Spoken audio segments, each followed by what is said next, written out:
나는 이 사람들을 위해서만 비는 것이 아니고 이 사람들의 말을 듣고 나를 믿는 사람들을 위해서도 빕니다. 아버지께서 내 안에 계시고 내가 아버지 안에 있는 것 같이 그들도 하나가 되어서 우리 안에 있게 하여 주십시오. 그래서 아버지께서 나를 보내셨다는 것을 세상이 믿게 하여 주시옵시오. 나는 아버지께서 내게 주신 영광을 그들에게 주었습니다. 그것은 우리가 하나인 것과 같이 그들도 하나가 되게 하려는 것입니다. 내가 그들 안에 있고 아버지께서 내 안에 계신 것은 그들이 완전히 하나가 되게 하려는 것입니다. 그것은 또 아버지께서 나를 보내셨다는 것과 아버지께서 나를 사랑하신 것과 같이 그들도 사랑하셨다는 것을 세상이 알게 하려는 것입니다. 네, 할렐루야. 네, 그 어느 때보다 무더운 여름 날씨가 계속되고 있습니다. 지난 한 주 동안 평안하셨습니까? 오늘은 8월 셋째 주일입니다. 우리 동산교회의 창립일이 작년 9월 23일이니까 벌써 약 11개월의 시간이 흘렀네요. 참 그 시간이 쏜살 같죠? 아마 창립 예배 때부터 출석하신 성도님들은 알아차리셨을 것 같은데 저는 이미 같은 본문, 같은 제목으로 이전에 이 설교를 한 적이 있습니다. 우리 동산교회의 개척을 준비하면서 다른 개척교회 목사님들과 함께 그 팀 켈러 목사님의 신학과 목회에 대해 스터디를 했었는데요. 그 모임에서 팀 켈러 목사님이 강조하신 사랑의 춤이라는 그 말을 듣는 순간 이거야말로 내가 평생 기뻐하고 감사해야 할 귀한 복음이구나 라는 깊은 울림이 제 마음에 전해져 왔습니다.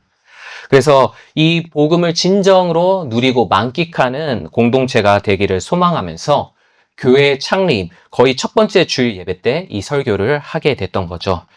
그리고 단 한 번으로 끝내는 것이 아니라 이것이 언젠가 저희 모두의 기억 속에서 무뎌질 때쯤 그때 설교를 더욱 가다듬어서 꼭 되새기고 싶다는 생각이 늘 마음속에 있었습니다.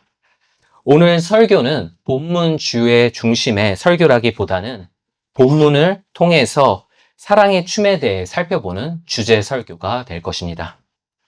저희가 방금 읽은 요한복음 17장은 예수님의 기도가 담긴 본문으로 유명하죠.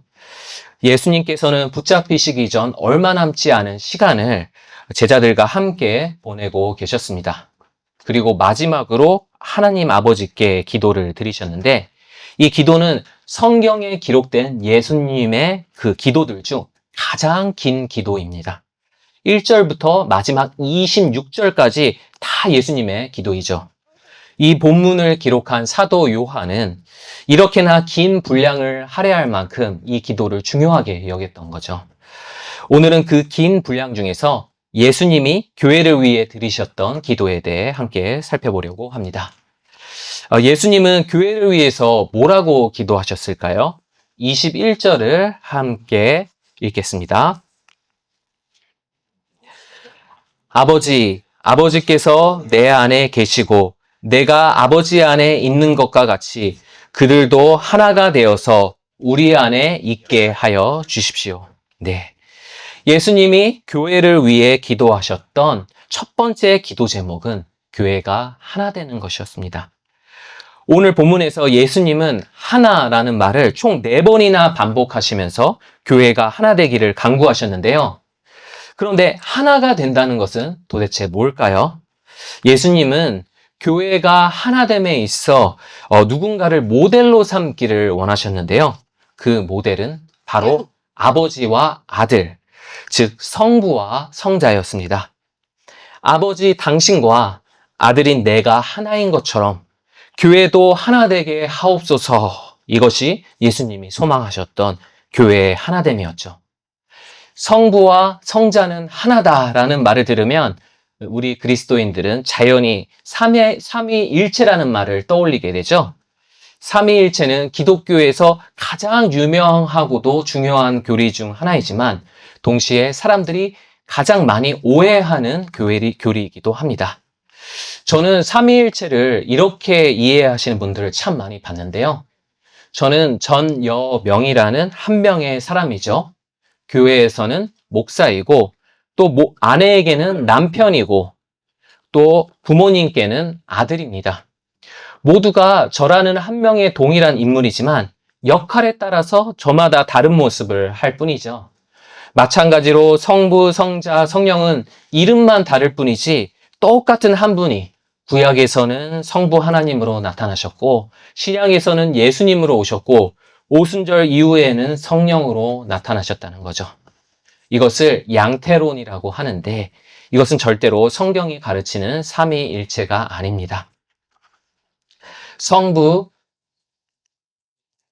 성자, 성령은 동일한 하나의 위격이 아니라 서로 구별되시는 세 위격이십니다. 위격은 인격과 비슷한 말이기는 하지만 인격이라는 말을 쓰면은 성부, 성자, 성령을 서로 분리 가능한 개별적인 존재로 오해하기 쉽기 때문에 삼위일체를 설명할 때는 위격이라는 말을 쓰는 거죠. 성부, 성자, 성령은 서로 구별되시는 세 위격이시지만 하나의 본질을 나누시고 그 하나의 본질로 묶여 계시죠. 이 세 위격을 묶는 그 하나의 본질 중 그 핵심은 사랑입니다. 성부, 성자, 성령, 이 삼위, 이 세 위격은 서로 구별되지만 서로를 완전하게 이해하시고 완전하게 사랑하시기에 절대 분리되지 않는 것이죠. 성부와 성자와 성령이 서로 사랑하여 하나 되는 모습이 아까 읽었던 21절 전반부에 나오는데요. 다시 한번 함께 읽어볼까요? 아버지께서 내 안에 계시고 내가 아버지 안에 있는 것과 같이. 이 말씀에 따르면 지금 성부 하나님은 어디에 계십니까? 성부 하나님 본인 안에 계십니까? 아니면 성자 예수님 안에 계십니까? 네, 성자 예수님 안에 계십니다. 성부 하나님은 성자 예수님을 너무나 사랑하시기 때문에 성부 하나님 본인 안에 머무는 것이 아니라 성자 예수님께 다가가 그분 안에 거하셨습니다.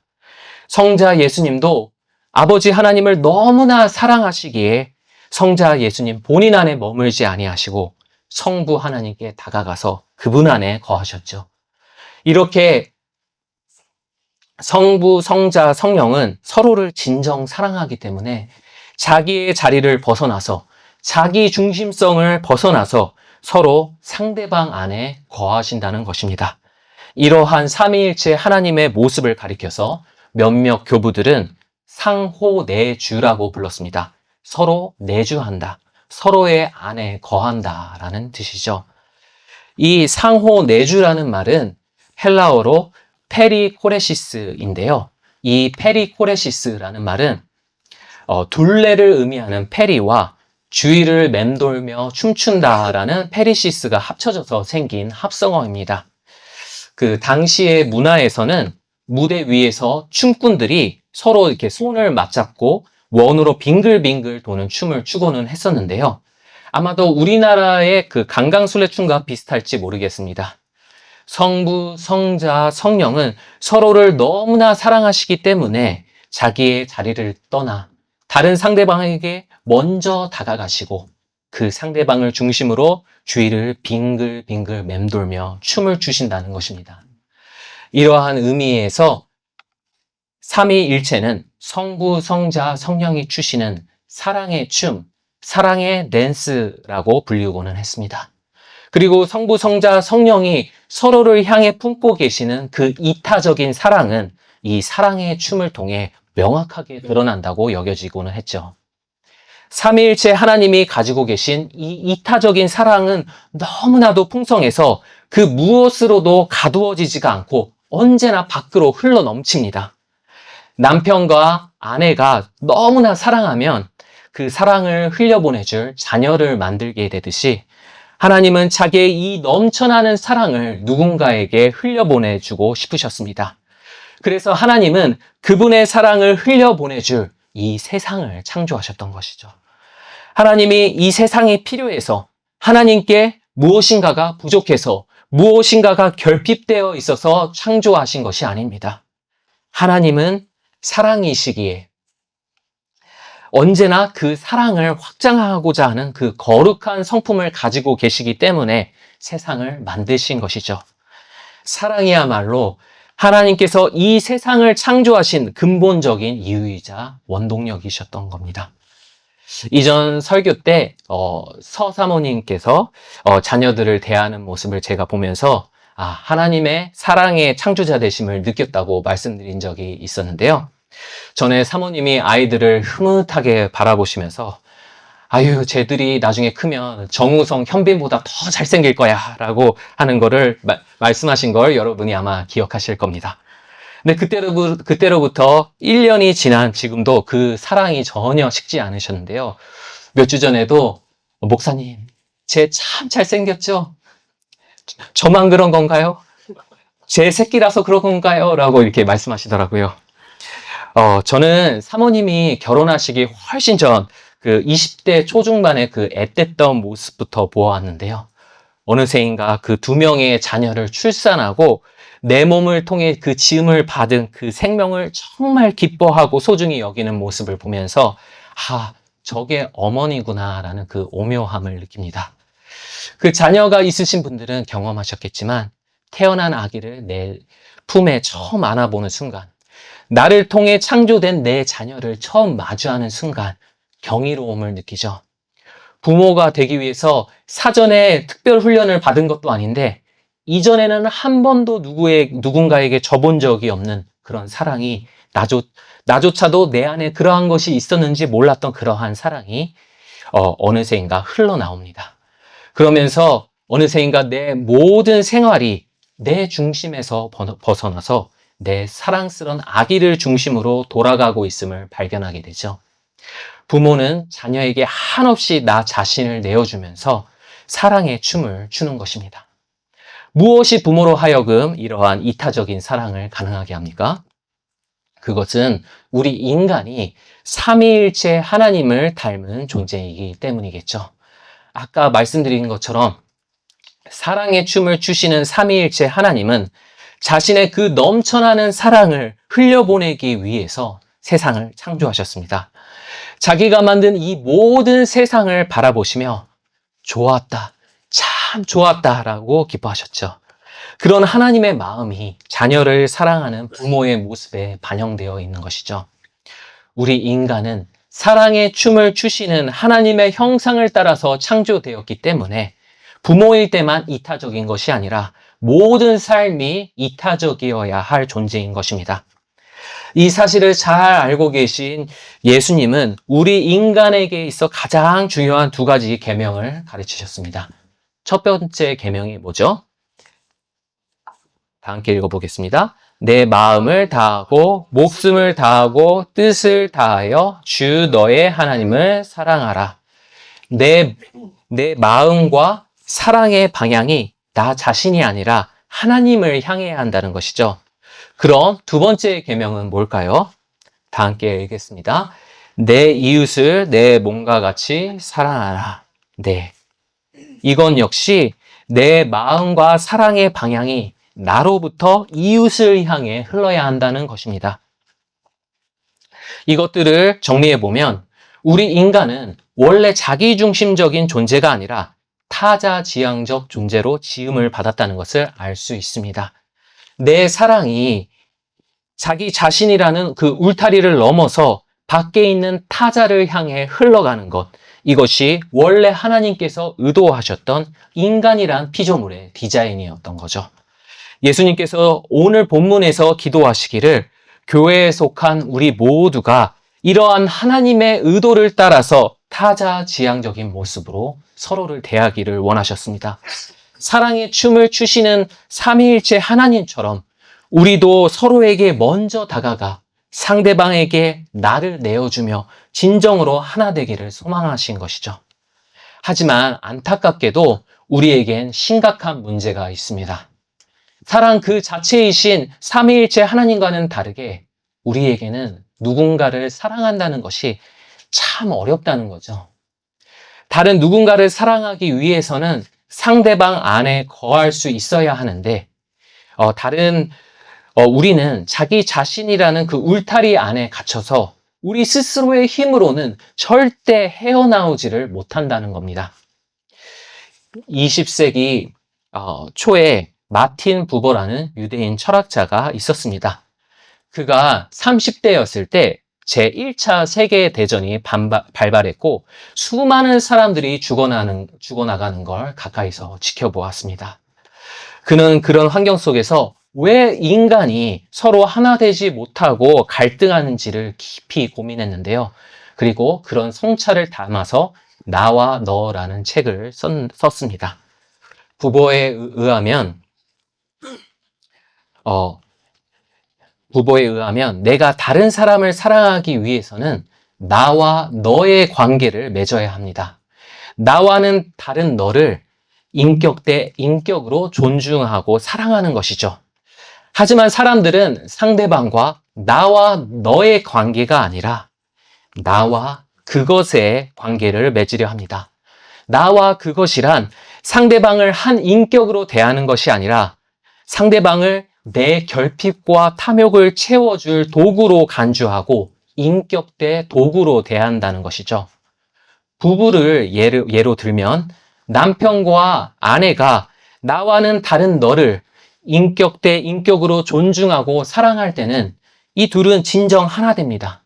하지만 배우자를 한 인격이 아니라 내가 그동안 부모에게서 받지 못했던 결핍을 채우는 도구로 그 상처들을 보상받는 도구로 보고 이용하려 한다면 서로 분열하게 되는 것이죠. 나와는 다른 너를 한 인격으로 존중하고 사랑하는 힘, 그것은 전적으로 하나님으로부터 옵니다. 그래서 우리에게서 하나님이 결핍되면 우린 그 결핍을 채우기 위해 나와는 다른 너를 반드시 도구 삼게 되는 것이죠. 우린 이 사실을 창세기에서 발견합니다. 아담과 이브가 하나님과 바른 관계 속에서 하나님으로 완전히 채워졌을 때는 서로를 진정 사랑할 수 있었습니다. 남자와 여자라는 나와 너의 차이가 있었지만 서로를 사랑하는데 아무 문제가 되지 않았죠. 나라는 울타리를 넘어서 너 안에 거할 수 있었기 때문입니다. 그 둘은 그렇게 서로 간의 차이를 넘어서 아름다운 사랑의 춤을 출 수가 있었죠. 하지만 아담과 이브가 하나님께 거역하고 하나님으로 채워지던 그 많은 부분이 결핍되자 그들은 서로를 도구 삼기 시작했습니다. 당신이 주신 저 여자 때문에 내가 열매를 먹었나이다 라고 나를 방어하기 위해서 너를 희생양 삼았죠. 이제 나는 내 안에 갇히고 나와 너의 다름은 서로가 하나됨에 있어서 큰 장애물이 되어버렸습니다. 이제 우리 인간은 모두 나의 자리에만 머물면서 상대방이 나를 중심으로 움직여 주기만을 바라게 되었죠. 그렇게 사랑의 춤은 우리 가운데 사라져버린 것입니다. 서로 사랑할 수 없다는 것이 우리에게 얼마나 비참한 것인지 잘 표현한 한 유명한 작품이 있는데요. 사르트르라는 그 프랑스의 작가이자 철학자가 1944년 출구 없는 방이라는 희곡을 썼습니다. 그 극 중에는 이 사진처럼 3명의 주요 인물이 등장하는데요. 이 3명은 이전에 살아생전에 서로 한 번도 만난 적이 없었습니다. 각자 살아생전에 죄를 많이 지었는데 죽고 난 뒤에 출구가 없는 이 한 방 안에 갇혀버리게 되었습니다. 이 3명은 불안에 떨면서 이제 곧 무시무시한 지옥의 형벌이 시작되겠구나라며 잔뜩 긴장하고 있었습니다. 그런데 자기들이 온갖 잔인한 고문을 당할 것이라고 생각했었는데 예상외로 아무 일도 일어나지 않는 것이었죠. 그들은 자기들이 갇혀있는 그 방이 생각보다 지낼만 하구나라고 생각하면서 기뻐했습니다. 그리고 그들은 그 방 안에서 각자 자기가 왜 죄를 저지를 수밖에 없었는지 서로 이야기를 나누기 시작했었는데요. 그런데 이 3명은 남의 이야기에 대해서 그렇구나라고 잠자코 듣기만 하면 되는데 온갖 의심과 판단과 비방을 했습니다. 그 3명 모두가 더러운 죄인임에도 불구하고 나는 그래도 그 중에서 제일 낫다라고 생각하면서 남들과 자신을 비교하며 경쟁했던 거죠. 처음에는 그 출구 없는 방이 꽤 지낼 만하다고 생각했었는데 그 방 안에서 다른 사람들과 함께 지내다 보니까 너무나 괴로워졌습니다. 그리고 사르트르는 이 작품에서 유명한 말을 남기는데요. 타인은 지옥이다. 타인은 지옥이다. 그 3명은 타인과 함께 있을 수밖에 없는 그 출구 없는 방이야말로 지옥이라는 것을 뼈저리게 깨닫게 되었습니다. 이 이야기가 보여주듯이 우리 인간은 그 방 하나에 모여 살고 있는 그 새 죄수들처럼 이 깨어진 세상 속에서 남들과 부대끼며 살아갈 수밖에 없는 존재인 것이죠. 하지만 어느 누구도 진정 사랑할 수 없는 우리 인간은 나의 이기적인 잣대로 서로를 판단하고 비교하고 나는 남들보다 낫다는 것을 증명하기 위해서 치열하게 경쟁합니다. 사랑 없이는 타인이 나에게 지옥이 되고 나 또한 한 명의 타인으로서 남에게 지옥이 되는 것이죠. 그러니 우리 인간의 사회는 늘 하나 되지 못하고 분열되며 약한 자는 소외되니 이 얼마나 괴롭습니까? 이것이 사랑의 춤을 상실한 우리 모두의 비극인 것이죠. 하지만 그럼에도 불구하고 좋은 소식이 있는데 그것은 죄인인 우리가 사랑의 춤을 완전히 멈춰버렸을 때에도 하나님만은 멈추지 않으셨으며 우리를 중심으로 춤을 계속 추셨다는 것입니다. 하나님께서 이 세상을 창조하신 것이 자신의 사랑을 흘려보내줄 대상을 원하셨던 삼위일체 하나님의 춤이었던 것처럼 이 세상을 구원하는 것 역시도 이 세상을 사랑하시기에 끝까지 포기하지 않으셨던 삼위일체 하나님의 춤인 것입니다. 요한복음 3장 16절은 이렇게 말하죠. 하나님이 세상을 이처럼 사랑하사 독생자를 주셨으니. 성부 하나님은 자신이 그토록 사랑하는 우리를 죄와 죽음으로부터 건져내기 위해서 성자 예수 그리스도를 주셨습니다. 우리는 우리 자신의 자리를 고집하고 하나님 안에 있기를 거부했었지만 하나님은 독생자 예수 그리스도를 보내심으로써 하나님 자신이 먼저 우리 안으로 들어와 주신 것이죠. 그리고 인간의 몸을 입으신 예수님은 이 땅에서 자기 중심이 아니라 하나님 아버지를 중심으로 살아가셨습니다. 아버지께서 계획하신 그것은 아들의 죽음이었지만 예수님은 그 뜻을 아시고도 그런 아버지를 중심으로 꿋꿋이 순종의 발걸음을 내디디셨죠. 우리 인간을 구원하는 것이 예수님 자신에게는 아무 메리트가 없었습니다. 그러나 예수님은 십자가를 지시기까지 우리에게 자신의 모든 것을 내어주셨습니다. 생명을 다하시기까지 우리를 위해 춤을 추신 것이죠.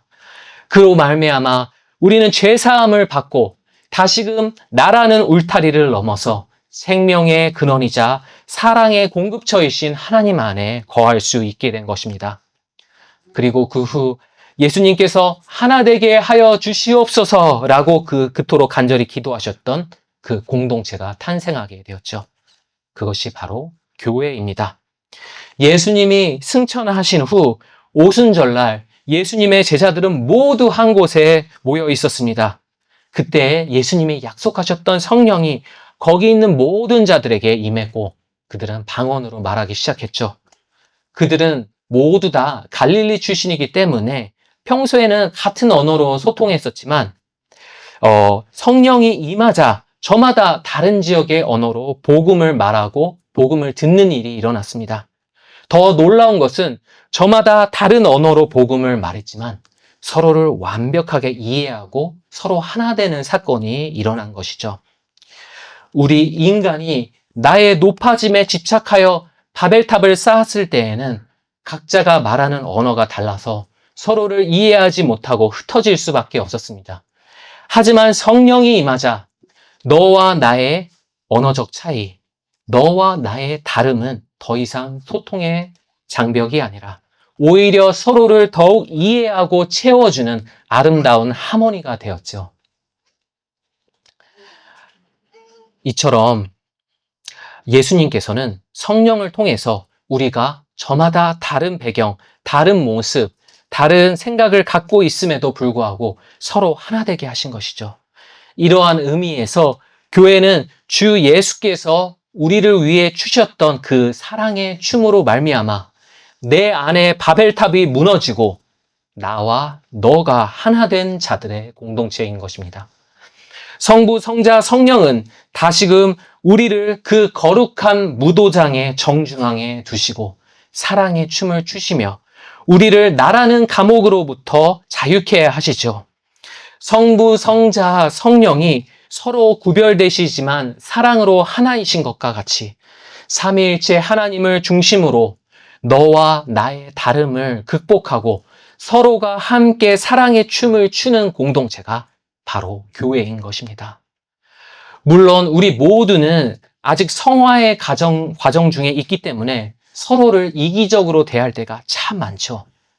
여기 있는 우리 모두는 긴 세월을 교회와 함께하는 동안 누군가와의 관계에서 생긴 여러 상처의 흔적들을 마음속에 가지고 있습니다. 여전히 그때를 떠올리면 마음이 쓰라리고 눈물 나는 기억들이 있죠. 하지만 그럼에도 불구하고 우리가 교회를 사모하는 마음을 놓지 못하며 이 자리에 모이게 된 것도 모두 교회를 하나 되게 하신 하나님의 은혜가 우리를 지금껏 붙잡아 주셨기 때문이죠. 여기에 교회라는 이름으로 모인 우리는 서로가 너무나 다릅니다. 나이도, 성격도, 외모도, 성장 배경과 하는 일도 저마다 다 다르죠. 그리고 교회에 대해서 저마다 다른 경험과 다른 기대를 가지고 이 자리에 모여 있습니다. 하지만 이러한 다양성이 하나님의 은혜 안에 더욱 아름다운 조화를 이룰 수 있도록 예수님은 이미 우리를 위해 기도하셨습니다. 주님께서 들으신 이 중보의 은혜가 우리로 하여금 서로를 더욱 깊이 사랑하게 하시고 우리 동산교회 안에 발걸음을 내딛는 모든 자들이 하나님의 그 크신 사랑을 경험하게 하실 것을 기대합니다.